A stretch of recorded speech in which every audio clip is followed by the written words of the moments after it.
और शरीर से तंदुरुस्त हो। स्वस्थ हो।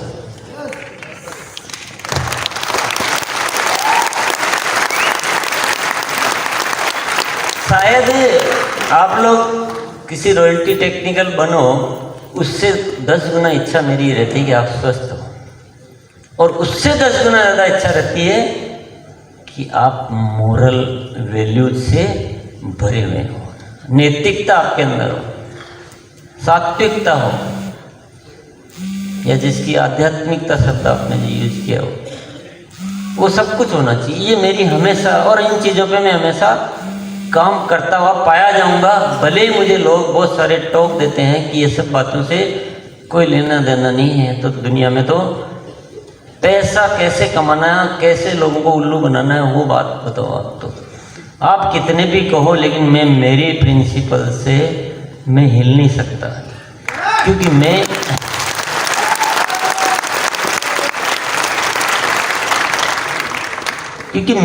मैं बच्चे समझ चुका हूँ। मैं बच्चे हैं, मेरे सारे मेरे बच्चे हैं, तो बच्चों के लिए तो हर तरह से मैं परिपूर्णता देखना चाहूँगा। अब आपको कभी अच्छी लगे कि नहीं लगे, मुझे कहना आता है कि नहीं आता है, उन सारी बातों से मतलब नहीं है। सत्य तो यही है, आप बहुत पैसे वाले बन जाओगे, शरीर स्वस्थ नहीं है, मन अच्छा नहीं है, तो मैं संतुष्ट नहीं होऊंगा, मुझे मजा भी नहीं आएगा। मेरे साथ तो उल्टा है, थोड़ा पैसा कम भी होगा चल जाएगा, लेकिन तन मन स्वस्थ होना चाहिए। यस।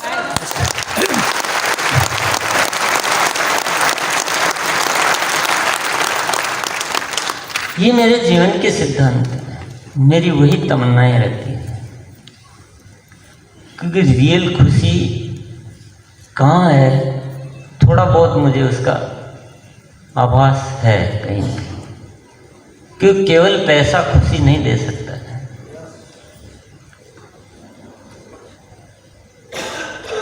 जब तक जीवन में अच्छा ही नहीं है ना, तो पैसा अपने आप में कोई अच्छा ही नहीं बन सकता।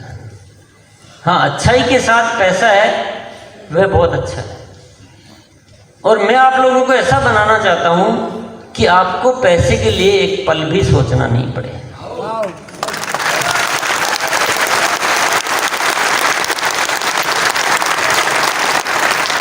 कि जैसे इंसान पैसे के लिए सोचता है, उसमें दोष आ जाता है। मैं ऐसा तरीका, ऐसे रूप में डेवलप करना चाहता हूं कि आप सिर्फ अच्छाई के लिए जिए, आप सिर्फ दुनिया के लिए जिए, और पैसा आपके इधर ऐसा सिस्टम बन जाए कि आप उस साइड से बिल्कुल निष्फिक्र हो जाए।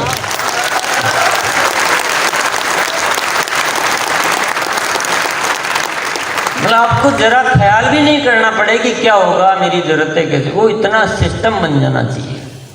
पर उसके लिए हम जिए तो जीना नहीं है, उसमें दोष आ जाता है। इसीलिए तो दोष आया, वो कहीं ना कहीं बिगाड़ता है इंसान को। एक पिकअप सेंटर पर सामान खरीदने जाता है नया कोई डायरेक्ट सेलर, तो पैसे की कैलकुलेशन की वजह से कभी कभी ऐसा कह देता है कि तुम खरीद के क्या करोगे, मैं तुमको ऐसे ही ज़्यादा डिस्काउंट दे देता हूँ। होता है ना ऐसा? यस। वो कैलकुलेशन लगा रहा है कि मेरे कोड पे खरीदूंगा तो मुझे इतना फायदा होगा, आधा इसको दे देता हूँ। वो बाकी सारी जो चीजें हैं ना, वो भूल गया। या फिर वो पूछ लेता है कि तुम किस टीम के हो, वो तो तुमको क्या सपोर्ट करेगा, ये है वो है। या कभी कभी कोई आईडी मांग लेता है, कभी ये कर लेता है, कभी क्या कर लेता है। ये जस्ट फॉर एग्जाम्पल है, आप लोग ऐसा नहीं करते हो, पर ऐसी हरकतें होती तो है ना कहीं ना कहीं। क्यों हुई? लालच। क्योंकि केवल पैसा दिखा, अपना डिजाइन भूल गया, अपनी जिम्मेदारी भूल गया।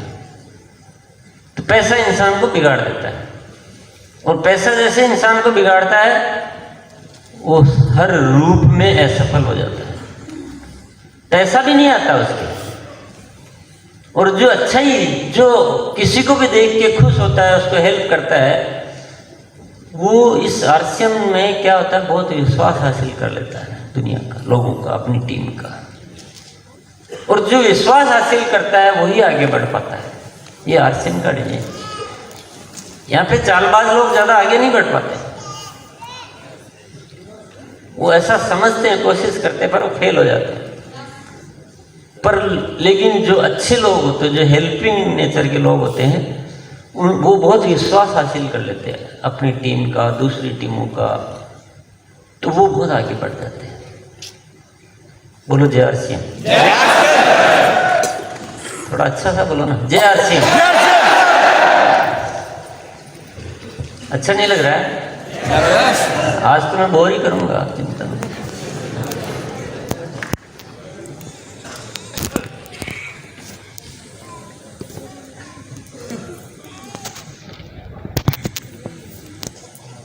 चोर मच गया शोर, और मैं आज करूंगा आपको बोर।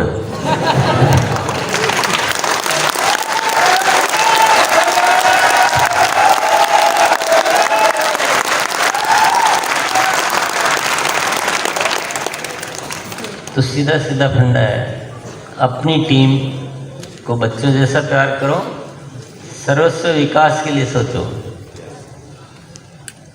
पैसे के लिए जीना पड़े तो यानी हमने जीना सीखा ही नहीं, या हमारे काम करने का तरीका कोई ठीक नहीं है कि हमें पैसे के लिए फिक्र करनी पड़ती है। आपने या तो कहीं ना कहीं अपनी जिम्मेदारी पूरी नहीं की, या एक्टिव नहीं है, कुछ कमी है, तो इसलिए आपको पैसे की तकलीफ महसूस हो रही है। अदरवाइज आपको नहीं होना चाहिए ऐसा। सिस्टम तो ये ऐसा ही बना हुआ है। और पैसे के लिए जियोगे तो मजा तो नहीं आएगा, दुनिया के लिए जियोगे तो बहुत मजा आएगा।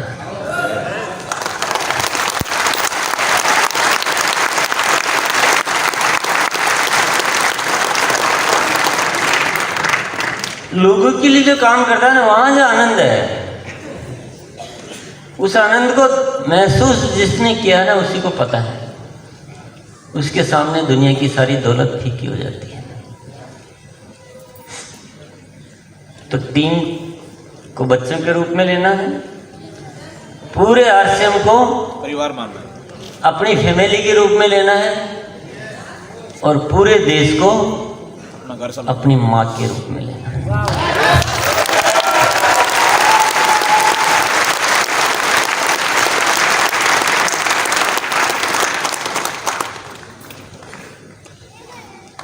कर सकते हैं?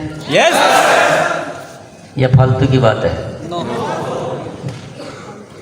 इस बात को ज्यादा कोई सुनना नहीं चाहता है, सब फालतू समझते हैं।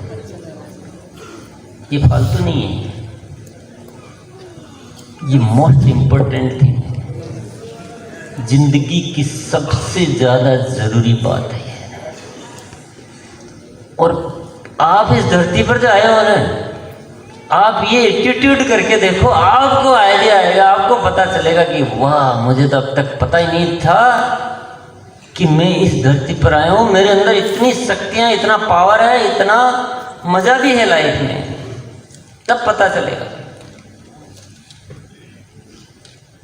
क्योंकि जीवन में जब तक मकसद नहीं है ना, तब तक हम कुछ भी नहीं है। अपने आप में हमारा कोई वजूद नहीं है। पर जैसे मकसद आता है ना जिंदगी में, तो हमें अपने वजूद का पता चलता है। प्रेरणा क्या है आपकी काम करने की? वो प्रेरणा में ताकत है। अपने लिए जीना, कोई जीना है क्या है?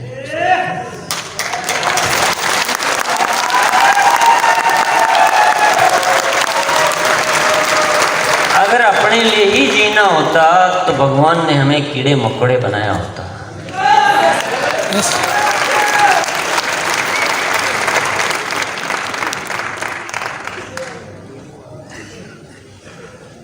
इंसान है, इसका मतलब दूसरों के लिए जीना, अपने लिए जिए तो क्या जिए, जिए तो क्या जिए, अपने लिए जिए तो क्या जिए, ए दिल तू जी जमाने के लिए।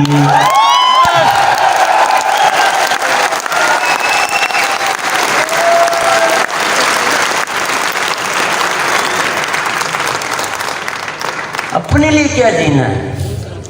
जीवन को बर्बाद करना है। अपने लिए जीना यानी सब कुछ मिली हुई संपत्ति को समाप्त कर देना। जो अनमोल मिला है उसको मूल्यहीन के सामने व्यर्थ कर देना। अपने लिए जिए यानी व्यर्थ के जिए, दुनिया के लिए जिए यानी अनमोल के लिए जिए। और एक पते की बात बताता हूं, जो अपने लिए जीता है वो कमजोर हो जाता है, जो दुनिया के लिए जीता है वो ताकतवर हो जाता है।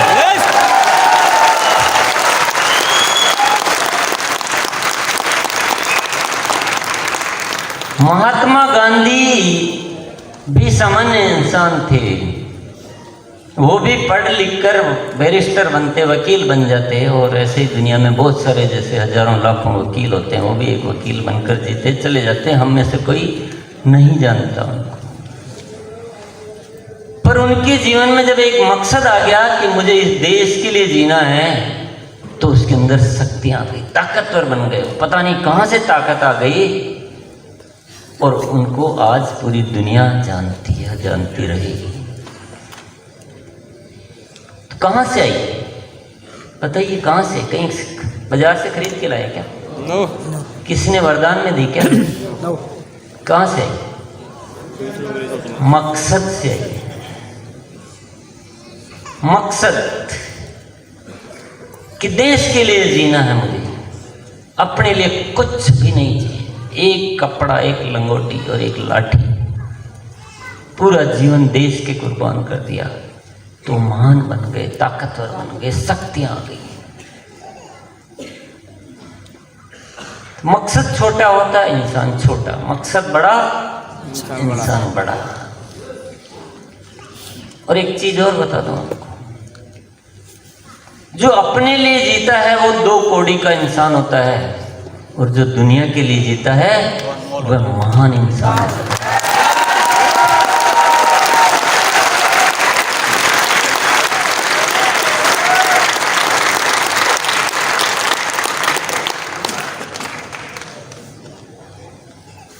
और जो अपने लिए जीता वह डरपोक होता है, जो दुनिया के लिए जीता वो निडर होता है। अब आप सोचो आपको कैसा बनना है। आप सोचिए आपको कैसा बनना है। मैंने तो सोच लिया, क्योंकि सबको अपना अपना सोचना है। मेरे जीवन में भी जब मकसद नहीं था तो मैं कुछ भी नहीं था, मुझे कुछ नहीं आता था, मेरे से कुछ होता भी नहीं था, न कुछ आता भी नहीं था, न कुछ बोलना आता था, न कुछ लिखना आता था, न कुछ और आता था। लेकिन एक मकसद आया और मुझे पता नहीं कहाँ से वो शक्तियाँ अंदर से आ गई और मैं अपने आप को देख पाया। मुझे अपने आप को पहचानने में आश्चर्य होता है कि मैं वही हूँ जो पहले था।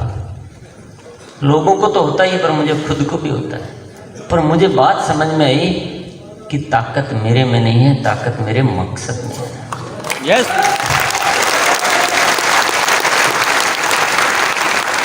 अरे नए भारत के निर्माण की जगह मैंने अगर लिखा होता है कि दुनिया का सबसे बड़ा बिजनेस, तो शायद मैं सबसे कमजोर होता। नए भारत के निर्माण में वो ताकत है कि आप लोगों को लिए अपनी दुकान को, डायमंड क्लब और ऐसे छोटी छोटी चीज़ों के लिए सैकड़ों सैकड़ों बार कहना पड़ता है। और मुझे आरसीएम के लिए कुछ भी करना हो, बड़े से बड़ा निर्णय करना हो, तो एक भी बार किसी को कहने की जरूरत नहीं।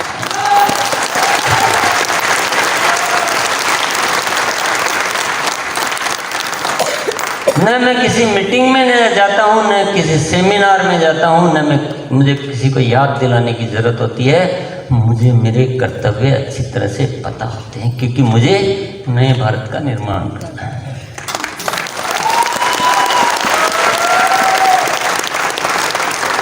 तो यहाँ मैं कोई अपनी तारीफ नहीं करना चाह रहा हूँ, मैं जस्ट आपको एक्सप्लेन करना चाह रहा हूँ कि क्या होता है, परिवर्तन कैसे आता है। और आप सब यहाँ बैठे हैं, अगर आपने अपनी ज़िंदगी में सब कुछ देखना चाहते हो तो आपको अपना मकसद बदलना पड़ेगा। जो आपसे अभी नहीं हो रहा है, मैं गारंटी करता हूँ, मैं लिख के देता हूँ, आप अपना मकसद चेंज करो। जो आपको जिस चीज़ से डर लगता है ना, उससे सैकड़ों गुना पावरफुल चीज़ें आप खुद कर पाओगे। मकसद होना चाहिए।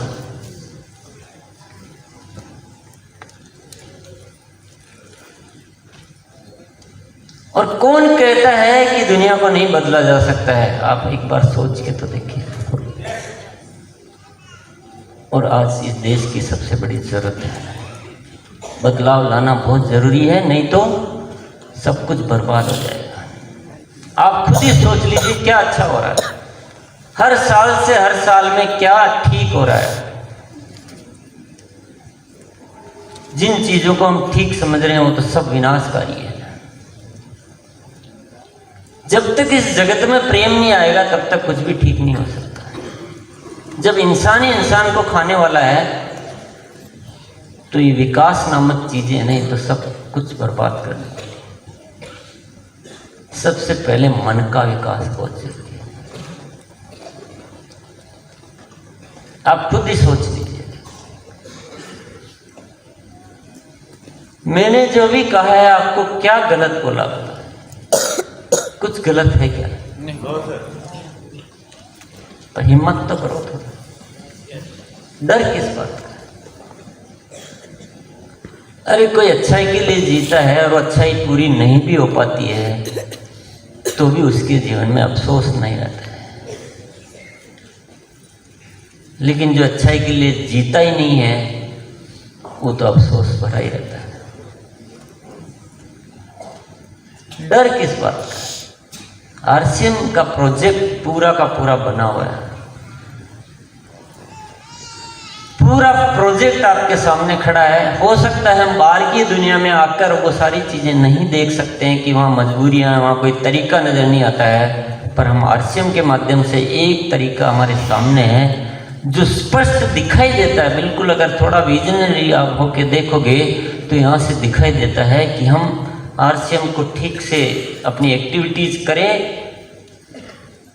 देखो मेरा जो प्रोजेक्ट है वो तो ये कहता है कि इस आरसीएम को थोड़ा आप एक्टिविटी ठीक करो। हम क्यों वो सिखाते हैं आपको सब कि अपनी दुकान, होम मीटिंग, डायमंड क्लब वगैरह वगैरह है। आप अगर थोड़ी एक्टिविटी को सुधार लो ना, थोड़ा सा, तो इसमें 4-6 महीने के अंदर अंदर रॉयल्टी पे आ सकता है, कोई भी आने वाला।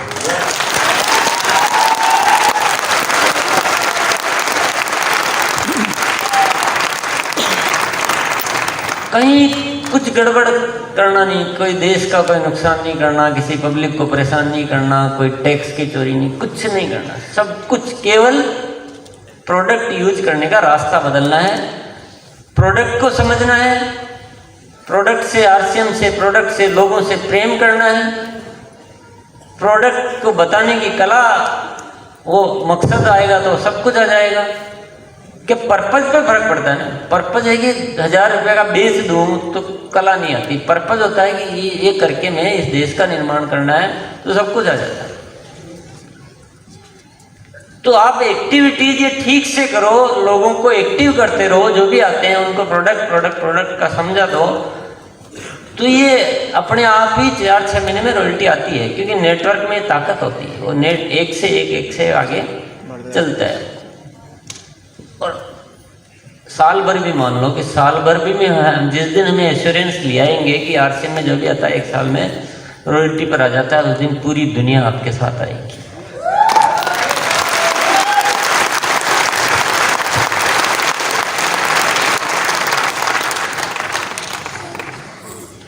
जब एक 10-20 हज़ार, 15 हज़ार, 12 हज़ार की नौकरी के लिए पूरी दुनिया उलट कर आ जाती है, तो जहाँ ये पता लग जाएगा कि 1 साल के अंदर तो रॉयल्टी पर आना है और उसके बाद तो हर साल ग्रोथ होना है, आने वाली पीढ़ियों तक वो कहीं टूटने वाला नहीं श्रृंखला, तो क्या पूरी दुनिया आरसीएम में नहीं आएगी?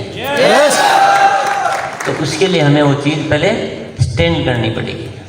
और मैंने तो उस काम को करने के लिए भी बहुत ज़ोरदार प्रोजेक्ट बना रखा है। जो रामकिशन जी और इनकी टीम के साथ में चर्चा भी कर सका। इतना पावरफुल सिस्टम बनाया हुआ है कि और उसके अकॉर्डिंग मेहनत तो देखो करनी पड़ती है दुनिया में। आप चाहो मुफ्त में कुछ मिल जाए, कुछ नहीं मिलता है। मेहनत करनी पड़ती है, सिस्टमेटिक होना पड़ता है, निश्चित होना पड़ता है। अधर जुल में लटकने वाला इंसान कुछ नहीं कर सकता। तो ये सब चीज़ें आसान है, बहुत आसान है। मैं कहता हूँ इतनी ईजी है, सब कुछ किया जा सकता है। और जिस दिन ये सिस्टम खड़ा कर देंगे, आरसीएम का एक बहुत बड़ा परिवार होगा, आरसीएम का अपने आप में एक आकर्षण होगा, और हम फिर आरसीएम का एक बड़ा प्लेटफॉर्म बनाकर धीरे धीरे जो वैल्यूज है ना, इनको बढ़ाएं, प्रेम बढ़ाएं।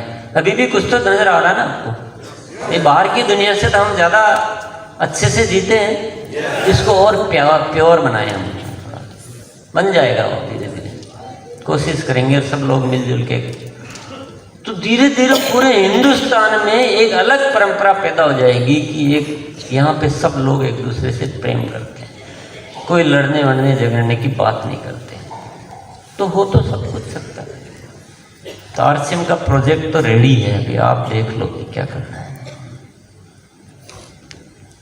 और इसी में ही मजा है, और मैं तो इसके लिए ही करता हूँ और करता रहूँगा।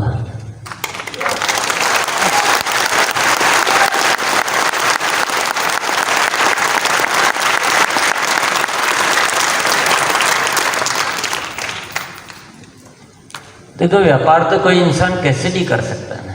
पैसे कमाने के बहुत तरीके होते हैं, और आप लोग ये बहुत अच्छी तरह समझते होंगे। और समझ लेना कि जिस कंपनी के पास इतना बड़ा इंफ्रास्ट्रक्चर और ऐसे ऐसे प्रोडक्ट बनाने की जिसके पास स्ट्रेंथ होती है, वो पैसे कमाने के लिए आपके दरवाजे पे नहीं आएगी कभी भी। इस बात को ठीक से आप एनालिसिस कर लेना।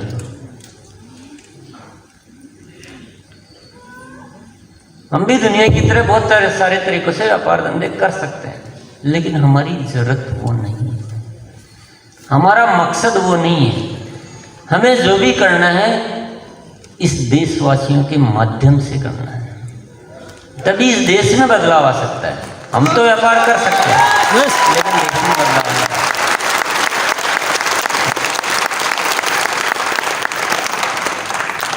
हमारी कमाई वो नहीं है, हमारी कमाई ये है, हमारे टारगेट ये है।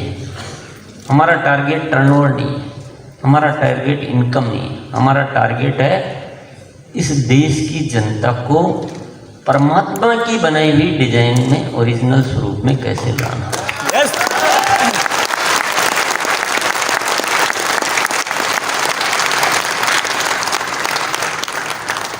और मैंने जो भी बात की है वो ज़्यादा देर आपके दिमाग में रहेगी नहीं, ये मेरा पास्ट एक्सपीरियंस बोलता है।